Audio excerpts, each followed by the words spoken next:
नमस्कार, आपण पाहताय लोकराज्य न्यूज 24। पाहुयात महत्त्वाची बातमी। शिक्षण हक्क कायद्याच्या गप्पा मारणाऱ्या प्रशासनाचा आणखी एक भोंगळ कारभार समोर आला।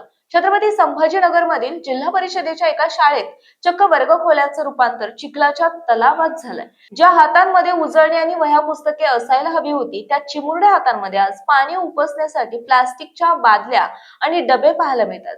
झालं असं की भागात झालेल्या मुसळधार पावसामुळे या जिल्हा परिषद शाळेची दैना उडाली। शाळेचे छप्पर इतके खराब झाले आहे की वरून कोसळणारे पावसाचे पाणी थेट वर्गातच साचतंय।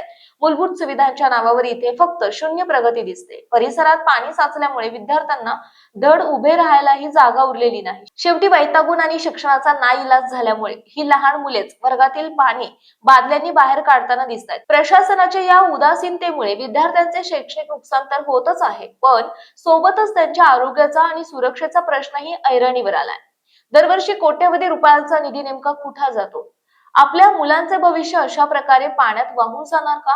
आता तरी शिक्षण विभाग आणि स्थानिक प्रशासन या गंभीर समस्येकडे लक्ष देऊन शाळेची डागडुजी करणार का, हाच सर्वात मोठा प्रश्न आहे। महाराष्ट्रातील महत्त्वाच्या आणि ताज्या बातम्या पाहण्यासाठी आजच आमच्या लोकराज्य न्यूज 24 न्यूज चॅनलला YouTube वर सबस्क्राईब करा आणि बेल आयकॉन प्रेस